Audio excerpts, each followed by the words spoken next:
បងស្រឡាញ់អូនដល់បេះដូងអូនក៏ដូចគ្នាបង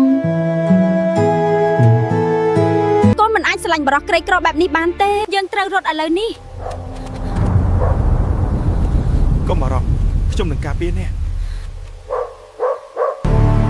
យកទ្រព្យសម្បត្តិទាំងអស់មកសូមកុំធ្វើបាបពួកយើងអីបើចង់ធ្វើបាបនាងត្រូវឆ្លងកាត់ខ្ញុំសិនខ្ញុំមិនធ្លាប់ឃើញសេចក្តីស្រឡាញ់ស្មោះត្រង់បែបនេះទេពួកយើងគ្រាន់តែចង់រស់នៅជាមួយគ្នាដោយសុខសាន្តប៉ុណ្ណោះចូលអ្នកទាំងពីរទៅចោះយើងនឹងមិនធ្វើបាបអ្នកទៀតទេអ្នកទាំងពីរមើលទៅនឿយហត់ណាស់សូមចូលមកសម្រាប់នៅភូមិយើងចោះអរគុណច្រើនទោះជាលំបាកប៉ុណ្ណាខ្ញុំនឹងខិតខំធ្វើការដើម្បីអនាគតយើងទាំងពីរពេលមានអ្នកនៅក្បែរខ្ញុំមិនខ្លាចការលំបាកទេថ្ងៃមួយយើងនឹងមានជីវិតល្អប្រសើរជាងនេះខ្ញុំមិនដែលគិតថាពួកយើងនឹងមានថ្ងៃនេះទេក៏ទាំងអស់នេះកើតឡើងដោយការខិតខំនិងភាពឆ្លាតរបស់អូនកូនស្រីយើងពិតជាស្រស់ស្អាតណាស់ខ្ញុំនឹងការពារនាងនិងផ្ដល់អនាគតល្អបំផុតឲ្យនាងកូនស្រីតើខ្ញុំគួរធ្វើយ៉ាងណាទៀតម៉ាក់ដាក់ផ្កាមួយទៀតនៅទីនេះកូនស្រីជីវិតយើងក្រីក្រអញធុញណោះបានអីឆៃម៉ែថ្ងៃនេះពិបាកម្លេះលោកអើយលោកម្ចាស់សទ្ធីអញ្ជើញមកទីនេះពីកាលមួយសន្ទុះហើយនាងមកម្នាក់ឯងទេឬហើយឈ្មោះអីដែរកាលីចាបងស្រីខ្ញុំចង់ឲ្យលោកកដុំភីស្រឡាញ់ខ្ញុំបងស្រីជួយខ្ញុំផងបាន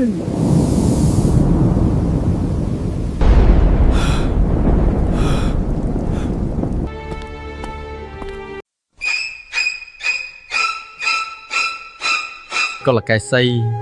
នេះកលីនាងជាប្រពន្ធរបស់បងស្រេចលើតែលោកបងចុះអរគុណច្រើនអ្នកបងហេតុអ្វីបាននាងដូចខ្ញុំនាងកុមារិកាតើអ្នកណាស្លាប់ទៅមកទួញសោកអ្នកលោកបងសាក់ផ្លែឈើនេះមើលអូនជាអ្នកបកឲ្យផ្ទាល់មិនដូចអ្នកខ្លះចាំតែអង្គុយសម្រក់ទឹកភ្លេចទ្រព្យសម្បត្តិរបស់យើងកំពុងរលាយអស់ហើយហេតុអីបែបនេះលោកបងសូមស្ងប់ចិត្តសិនទៅ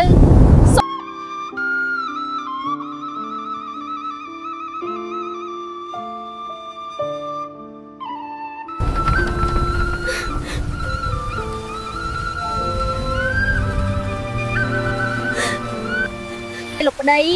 នាងកុលកែសីមិនស្រឡាញ់បងទៀតទេ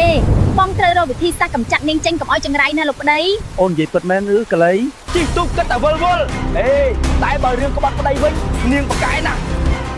ស្រីចង្រៃទៅស្លាប់ទៅលោកបងសូមកុំធ្វើបាបអូនបែបនេះអាណិតអូននាងកុលកែសីទៅស្រីចង្រៃសូមជួយអូនផងអូនមិនចេះហែលទេកុលកែសី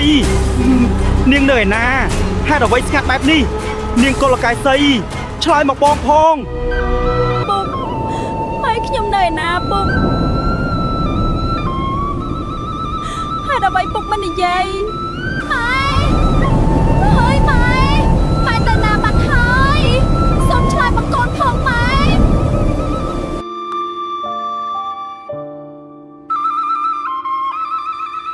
នឹកម៉ាក់ណាកូនស្រឡាញ់ម៉ាក់ខ្លាំងណាស់